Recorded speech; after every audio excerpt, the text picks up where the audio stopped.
Dear students, I am Dr. Rajiv Sapre, and this is the third lecture on probability. This is a part of video series lecture about SSC mathematics. See, in the previous lecture, we had worked on what is sample space, and we were solving some problems from practice set 5.2. We will continue with that. See, you know that what is sample space. Sample space is set of all outcomes. Whenever you take you perform an experiment, आणि आपण नेहमीची regular examples बघितली होती की regular examples म्हणजे tossing a coin इथून आपण सुरुवात केली, right. I am not going to write all those things again. Tossing a coin, whenever you do, the possible outcomes are head or tail. So sample space corresponding to this particular experiment is head or tail. ठीक है. Now we will continue with these problems. See, come to problem number 3. In the month of March 2019, find the days on which the date is multiple of 5. हे जे calendar त्यांनी दिलेलं आहे त्याच्यामध्ये बघा, मार्च असल्यामुळे 31 दिवस तिचे आहेत, तारीख 1 पासून 31 पर्यंत. मग त्यांनी काय विचारलंय, find the days on which the date is multiple of 5. म्हणजे 5 ची मल्टिपल म्हणजे 5 ही तारीख, मग 10 ही तारीख, 15, 20, 25 आणि 30. पुढचे 35 वगैरे 5चे मल्टिपल्स आहेत, पण ते इथे नाही येणार ना. इथे मॅक्सिमम नंबर 31च असणार, because it is very simple. याच्यामध्ये खरंच काही कठीण नाही आहे. त्यामुळे हा जो काही पर्टिक्युलर प्रॉब्लेम दिलेला आहे 3, problem number 3 from that exercise 5.2, तर त्याच्यामध्ये मी काय लिहू शकतो, the dates of March which are multiples of 5, multiples of 5, and that is this set. So this is that set S.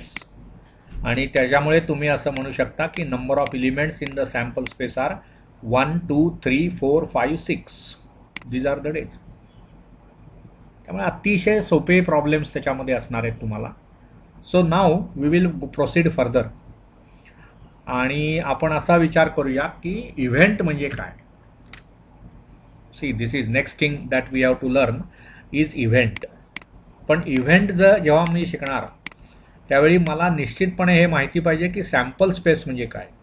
तर पुन्हा एकदा मी रिपीट करतो, कुठलाही एक्सपेरिमेंट परफॉर्म केल्यानंतर येणारी सर्व पॉसिबल आउटकम्स म्हणजे सॅम्पल. सॅम्पल हा एक म्हणजे त्या पॉसिबल आउटकम्सचा तुम्ही सेट लिहा. तो सॅम्पलचा जो सेट आहे, सॅम्पल स्पेस आपण त्याला म्हणतो. सॅम्पल स्पेस तो आपण इन जनरल कसा दाखवतो, कॅपिटल एसने. आता इव्हेंट इज, लक्षात घ्या, इव्हेंटची definition, event is subset of the sample space. Event is subset of sample space. Subset of sample space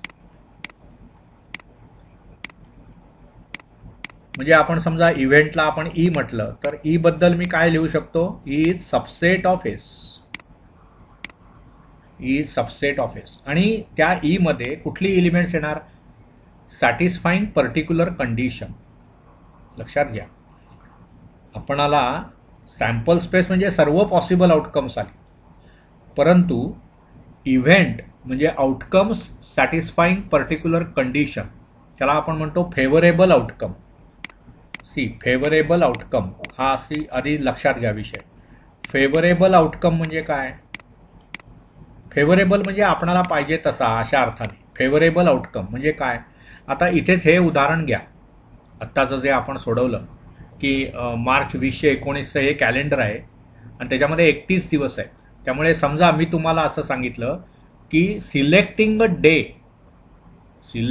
day from March 2019, तर त्याच्यामध्ये किती पॉसिबल आउटकम्स येतील, 31, कारण तिथे 31 दिवस आहेत. लक्षात आलं ना. म्हणजे समजा मी हा एक्सपेरिमेंट केला. काय experiment? Selecting a day from March 2019. There are 31 possible outcomes. There are 31 possible outcomes. म्हणजे ही सॅम्पल स्पेस झाली. So S will be mod S, किंवा सॉरी मॉड नको आपण लिहूया, एन ऑफ एस हे 31 झालं. आता मी समजा इव्हेंट असा सांगितला मला की डे जो आहे त्यातला day must be day that we select is multiple of 5. जसं त्या प्रॉब्लेममध्ये सांगितलंय, मल्टिपल ऑफ 5. मग आता या पर्टिक्युलर कंडिशन दिली ना आपण. काय कंडिशन दिली? की असा त्यातला डे म्हणजे अशी तारीख की ज्याला 5ने भाग जातो. तर सर्वच ठिकाणी 5ने भाग जातो का? नाही. ही कंडिशन सॅटिस्फाय करणाऱ्या तारखा तुम्हाला बघायच्या आहेत. म्हणजेच काय होणार बघा, 5 येणार पहिली, मग 10 येणार, मग 15 येईल, मग 20 येईल, मग 25 येईल, मग 30 येईल. These are the dates satisfying that condition. म्हणून याला आपण इव्हेंट म्हणणार. जर मी हे सांगितलं की मला इव्हेंटची एक डेफिनिशन द्यावी लागेल. डेफिनिशन मी काय दिली? Day that we select is multiple of 5. अशी कंडिशन दिल्यानंतर मला जे काही त्या इव्हेंटमध्ये त्यातल्या डेट्स घेता येतील त्या 5च्या मल्टिपल्स पाहिजेत. म्हणून इथे त्यांनी म्हटलंय बघा, त्यांनी तुमच्या पुस्तकामध्ये, कारण मी तुमचं पुस्तक आधी वापरतो, बेसला आपणाला ते ठेवायचं आहे. मग इथे काय म्हटलंय बघा, the outcomes satisfying particular condition. मग इथे ती पर्टिक्युलर कंडिशन काय होती? The date is multiple of 5. Okay. Set of त्याला आपण फेवरेबल आउटकम म्हणणार. मी एक काहीतरी कंडिशन टाकतोय, ती सॅटिस्फाय करणारी सॅम्पल पॉइंट्स, त्यांना आपण फेवरेबल आउटकम्स म्हणणार. आणि अशा फेवरेबल आउटकम्सचा सेट म्हणजेच तो इव्हेंट. बघा, set of favourable outcomes of a given sample space is an event. Event is subset of the sample space. बघा, आधी एकूण पॉसिबिलिटीज किती आहेत? 31. त्यातले 5चे मल्टिपल्स, म्हणून तो सबसेटच असणार ना. आता कसं आहे बघा, तुम्ही आणखी एक गोष्ट समजावून घ्या जरा. Event is subset of the sample space म्हणजे आपला सर्व विषय कुठून सुरू झाला? की तुम्ही एक एक्सपेरिमेंट परफॉर्म केला, बरोबर आहे. You performed one experiment. Okay. You noted all possible outcomes. All possible outcomes. You called that set as S. मग तुम्ही एक कंडिशन असलेला सेट तयार करणार त्याच्यामधून, त्याला आपण इव्हेंट म्हणतो. Event E. Event E is what? Set of favourable outcomes. Set of favourable outcomes. Set of favourable outcomes. आणि हे फेवरेबल म्हणजेच काय? Satisfying certain condition. काहीतरी कंडिशन तुम्ही देणार, satisfying certain condition. Satisfying certain condition that is favourable. समजलं का तुम्हाला? म्हणजे आपण 3 गोष्टी बघितल्या. एक्सपेरिमेंट म्हणजे काय? त्याची पॉसिबल आउटकम्स, त्या सेटला आपण एस म्हणणार. त्याच्यामधली जी फेवरेबल असतील, दिलेल्या कंडिशन सॅटिस्फाय करणारी जी आउटकम्स असतील त्यांना आपण इव्हेंट म्हणणार. त्यामुळे काय झालं बघा, event is subset of sample space. ठीक आहे. आता सॅम्पल स्पेस जे जे काही एक्सपेरिमेंट्स आपण परफॉर्म करणार आहोत त्याच्या sample space will be finite sets. Sample space will be finite set. असं प्रत्येक वेळी असेल असं नाही, परंतु आपण जो अभ्यास करणार आहात त्याच्यामध्ये S is a finite set. त्यामुळे काय होईल बघा, सबसेट जो त्याचा आहे त्याची म्हणजे एक्स्ट्रीम केसेस काय असू शकतील? Either E can be, E may be empty set, phi no element in that set, or E can be the proper subset of S, or third possibility is E will be equal to S. कुठलाही set हा स्वतःचा subset असतोच. त्यामुळे ज्यावेळी तुम्ही असं म्हणताय की इव्हेंट हा सॅम्पल स्पेसचा सबसेट आहे, त्यावेळी मला ह्या 3 पॉसिबिलिटीचा विचार करावा लागेल. जेव्हा ई एम्प्टी असेल त्यावेळी काय होणार, number of elements in E will be 0. इथे काय असणार, ई आणि एस असेल त्यावेळी number of elements in E will be equal to number of elements in S. हे ऑर. आणि इथे काय असणार, E is proper subset of S, म्हणजेच काय, number of elements in E will be less than number of elements in S. इथे पण ते लेस दॅन आहेच, पण ते 0 स्पेशल केस. लक्षात आलं. म्हणजे आता काय झालं, इव्हेंट म्हणजे काय हे आपण डिस्क्राईब केलं आणि वेगवेगळ्या टाईप ऑफ द इव्हेंट्स याच्यावर आपण पुढच्या लेक्चरमध्ये चर्चा करूया. परंतु इव्हेंट एकदा तुम्ही डिक्लेअर केलात की तुम्हाला definitely probability of that event, this is what we have to define, probability of the event. आणि याची डेफिनेशन काय देतो आपण बघा, number of elements in E upon number of elements in S. लक्षात आलं का.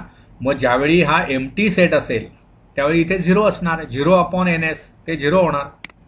आणि हे जे प्रोबॅबिलिटी हे असं दाखवतात, प्रोबॅबिलिटी आणि कंसामध्ये ई, कशाची प्रोबॅबिलिटी, त्या इव्हेंटची, ती किती असणार, number of elements in E upon number of elements in S. जेव्हा तुमचा ई हा एम्प्टी सेट असेल त्यावेळी number of elements in E will be 0. So in that case 0 upon N S म्हणजे 0 झालं. नंतर काय होणार, जेव्हा प्रोबॅबिलिटी म्हणजे number of elements in E हे less than number of elements in S असणार.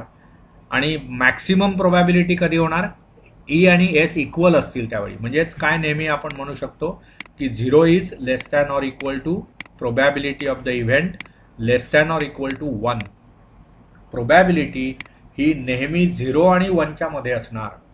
तुम्ही जर तुमचं उत्तर असं काढलं की प्रोबॅबिलिटी 5/3 आली, तुम्ही 100% चुकलेले आहात. Probability can never be greater than 1. Probability can never B negative. जास्तीत जास्त काय होईल, प्रोबॅबिलिटी 0 असेल किंवा ती 1 असेल. लक्षात घ्या, ज्यावेळी प्रोबॅबिलिटी 0 असते त्यावेळी त्याला म्हणतात इम्पॉसिबल इव्हेंट. इम्पॉसिबल इव्हेंट म्हणजेच काय, प्रोबॅबिलिटी 0. आणि प्रोबॅबिलिटी 1 ज्यावेळी असते त्यावेळी त्याला म्हणतात सर्टन इव्हेंट. 1 प्रोबॅबिलिटी म्हणजे सर्टन इव्हेंट आणि 0 प्रोबॅबिलिटी म्हणजे इम्पॉसिबल इव्हेंट. लक्षात आलं. म्हणजे समजा आपण एक एक्झाम्पल घेऊया म्हणजे ते कळेल तुम्हाला मी काय सांगतोय. ठीक आहे, समजा मी असं घेतलं की रोलिंग अ डाय हा आपण एक्सपेरिमेंट घेतला. तर मग ह्याची सॅम्पल स्पेस काय असते, आता अनेक वेळा लिहून आपल्याला माहिती आहे, 1 2 3 4 5 6. म्हणजेच काय मी म्हणणार, number of elements in S is 6. आता मी वेगवेगळे इव्हेंट्स डिफाईन करतो. पहिला इव्हेंट मी असा घेतो, E1 समजा मी घेतो किंवा ए घेतो. ए बी द इव्हेंट की score on the upper face, score on upper face of the die naturally is greater than 6. आता त्याच्यामध्ये 1 ते 6च असे स्कोर असल्यामुळे score on the upper face is greater than 6 असं जर म्हटलं तर that implies A is empty, काहीच नाही त्याच्यामध्ये असणार आहे. म्हणून मग इथे प्रोबॅबिलिटी ऑफ ए म्हणजेच एन ऑफ ए किती झालं, एम्प्टी म्हणजे 0 एलिमेंट्स आहेत त्याच्यामध्ये. मग इथे प्रोबॅबिलिटी ऑफ ए काय येणार, N A upon N S. आता हा फॉर्म्युला कायम आपण वापरणार आहोत. N A upon N S म्हणजे probability of A, it will be 0 upon 6 म्हणजे 0. समजलं. आता समजा मी ए हा इव्हेंट घेतला, score on the upper face, B घेऊया आपण आता. B the event, score on upper side, score on upper face is less than 8. तर मग 1 हा पण लेस दॅन 8 आहे, 2 also less than 8, every number here is less than 8. त्यामुळे बी जो आहे तो म्हणजेच होल एस होईल आणि त्याच्यामुळे number of elements in B is same as number of elements in S is same as 6 आणि त्यामुळे प्रोबॅबिलिटी ऑफ बी जी आहे it will be n B upon N S. Okay, म्हणजेच ती काय होणार 6/6 1 येणार. आणि तिसरा इव्हेंट घेऊया C, score is even, score on upper face, score on upper face is even. मग आता काय होणार त्याच्यामध्ये इवन नंबर्स कोणते आहेत त्या सेटमधले, सॅम्पल स्पेसमधले, तर 2 4 आणि 6. म्हणजेच number of elements in C will be 3 and so probability of C will be n of C upon n of S. So it will be 3/6. So it will be 1/2. So see the conclusions that we have drawn from these 3 examples. Here probability was 0. So this particular event is impossible. When probability is 0, event is impossible. Then this is probability 1, so certain event, and this is regular event. Probability, त्यामुळे याच्यातून काय message मिळाला आपल्याला, probability of every event, right, will be lying between 0 and 1. So अत्यंत महत्त्वाचं आपण इथे discussion केलेलं आहे, फार महत्त्वाचं डिस्कशन आहे. प्रोबॅबिलिटी काय असते असं कोणी विचारलं तुम्हाला तर तुम्हाला सांगता आलं पाहिजे की 0 is less than or equal to probability of any event less than or equal to 1. आणि ज्यावेळी ती 0 असते इम्पॉसिबल इव्हेंट, 1 असते सर्टन इव्हेंट, आणि otherwise it is a general event. समजलं ना. ही एक्झाम्पल्स तुम्हाला द्या. बघा आता इथे सर्टन इव्हेंट त्यांनी म्हटलंय more important for more information types of event त्यांना अपेक्षित आहेत तुमचा अभ्यास असणं. सर्टन इव्हेंट म्हणजे त्याला दुसरा शब्द आहे sure event, impossible event, simple elementary event म्हणजे ज्याची सॅम्पल स्पेस फक्त एकच इलिमेंट आहे. Then complement of an event. आणि बघा ह्या सर्व गोष्टी आपण विचारात घेऊया. आता कॉम्प्लिमेंट ऑफ द इव्हेंट म्हणजे काय त्याचा आपण आधी विचार करूया. What is meant by complement of the event. Complement of the set तुम्ही शिकलेलेच आहात. पुन्हा तेच एक्झाम्पल मी देतो की रोलिंग अ डाय हा जर आपण एक्सपेरिमेंट केला, रोलिंग अ डाय, तर त्याच्यामध्ये एसमध्ये तुम्हाला माहिती आहे 1 2 3 4 5 6 अशा पॉसिबल आउटकम्स आहेत. So NS is equal to 6. आता समजा मी असं म्हटलं ए हा इव्हेंट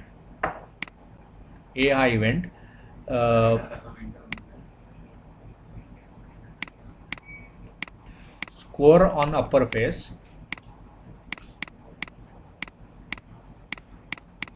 इज लेस दॅन 2. तर मग ए मध्ये काय येणार, सिंगल 1 येणार. म्हणून याला म्हणायचं ह्याच्यामध्ये नंबर ऑफ एलिमेंट्स इन ए हे 1 आहे. So this is elementary event, this is elementary event, किंवा दुसरा त्याचं नाव सिंपल इव्हेंट. ठीक आहे. ओके. आता समजा मी बी हा इव्हेंट घेतला की number on upper face is even, आणि सी हा इव्हेंट घेतला की नंबर ऑन अपर फेस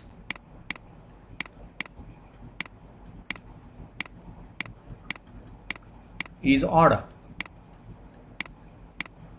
तर बी मध्ये काय येणार बघा, B will be 2 4 and 6, A will be 1 2 आणि 3, आणि इथे युनिव्हर्सल सेट म्हणजे एस आहे जो आहे 1 2 3 4 5 6. म्हणजे हा जर मी युनिव्हर्सल सेट आहे असं कन्सिडर केलं तर बी ची कॉम्प्लिमेंट सी येते. कॉम्प्लिमेंट हे आपण वापरतोय, आणि सी ची कॉम्प्लिमेंट बी येते.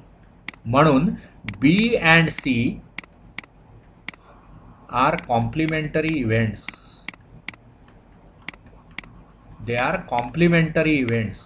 म्हणजेच काय, बी मध्ये जी एलिमेंट्स आहेत ती सी मध्ये नाहीत आणि सी मध्ये जी आहेत ती बी मध्ये नाहीत. किती कॉम्प्लिमेंटरी इव्हेंट्स आले बघा इथे. 2 4 6 आहेत बी मध्ये. They are not in C. C मध्ये उरलेली एलिमेंट्स आहेत. तुम्ही जर व्हेन डायग्राम काढली तर तुमच्या असं लक्षात येईल, ही तुमची सॅम्पल स्पेस झाली. ही सॅम्पल स्पेस, हा समजा इव्हेंट कुठला तरी ए नावाचा, कारण ए हा इव्हेंट हा सॅम्पल स्पेसचा सबसेट असतो. मग त्याचं कॉम्प्लिमेंट म्हणजे काय, हा पार्ट ज्याला आपण ए डॅश किंवा ए सी ने दर्शवतो. ते तुम्ही नोटेशन काही वापरा, मी ए सी असं वापरतो, सी फॉर कॉम्प्लिमेंट. म्हणजे जी एलिमेंट्स ए मध्ये नाहीत पण एस मध्ये आहेत, एस मध्ये आहेत पण ए मध्ये नाहीत, ती एच्या कॉम्प्लिमेंटमध्ये असतात. So this is the issue. Complementary event म्हणजेच तो. मग त्याची प्रोबॅबिलिटी कशी काढायची वगैरे वगैरे आपणाला शिकता येईल. त्याच्यानंतर म्युच्युअली एक्सक्लुझिव्ह असा पुढे शब्द आहे बघा. म्युच्युअली एक्सक्लुझिव्ह इव्हेंट्स म्हणजे काय, तर ते पण अगदी सोपं आहे आयडिया. म्युच्युअली एक्सक्लुझिव्ह बघा, म्युच्युअली एक्सक्लुझिव्ह मी त्याच उदाहरणाच्या द्वारे ते समजावून सांगतो तुम्हाला. म्युच्युअली एक्सक्लुझिव्ह इव्हेंट्स म्हणजे काय,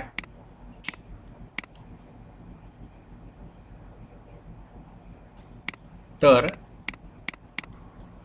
बघा इथे मी हा जो बी आणि सी हे जे लिहिलेत आपण, ए आणि बी, सॉरी इथे बी आणि हा सी पाहिजे होता ना. C is number of faces odd ना, ते सी. तर इथे बघा बी इंटरसेक्शन सी हे एम्प्टी आहे. त्यामुळे ज्यावेळी दोन इव्हेंट्सचं इंटरसेक्शन एम्प्टी असतं त्यावेळी त्यांना म्युच्युअली एक्सक्लुझिव्ह इव्हेंट्स म्हणतात. व्हेरी व्हेरी इम्पॉर्टंट, म्युच्युअली मग इथे या उदाहरणामध्ये बी आणि सी हे एकमेकांचे कॉम्प्लिमेंटरी इव्हेंट्स आहेतच आणि ते at the same time they are mutually exclusive events. आणि शेवटचा होता एक्झॉस्टिव्ह इव्हेंट. एक्झॉस्टिव्ह इव्हेंट्स म्हणजे काय, तर इथे पुन्हा तेच एक्झाम्पल आपल्याला देता येईल. ज्यावेळी दोन सेटचं युनियन होल सॅम्पल स्पेस असतं त्यावेळी या दोन इव्हेंट्सना एक्झॉस्टिव्ह इव्हेंट म्हणतात. तेव्हा आपण पुढच्या लेक्चरमध्ये याच्यावर जास्त चर्चा करूया. परंतु आत्ता असं लक्षात घ्या की आपण इव्हेंटचे वेगवेगळे प्रकार बघितले. सर्टन इव्हेंट म्हणजे काय, इम्पॉसिबल इव्हेंट म्हणजे काय, एलिमेंटरी इव्हेंट म्हणजे काय, कॉम्प्लिमेंट ऑफ एन इव्हेंट म्हणजे काय, म्युच्युअली एक्सक्लुझिव्ह इव्हेंट्स म्हणजे काय आणि एक्झॉस्टिव्ह इव्हेंट्स म्हणजे काय. ज्यावेळी आधी प्रत्येक वेळी हे लक्षात घ्या की इव्हेंट हा सॅम्पल स्पेसचा सबसेट आहे. त्यामुळे ही साधी सेट थिअरी आपण वापरतो आहोत, nothing else. So more of this we will discuss in the next lecture. I hope you enjoyed whatever is done in this lecture. Thank you.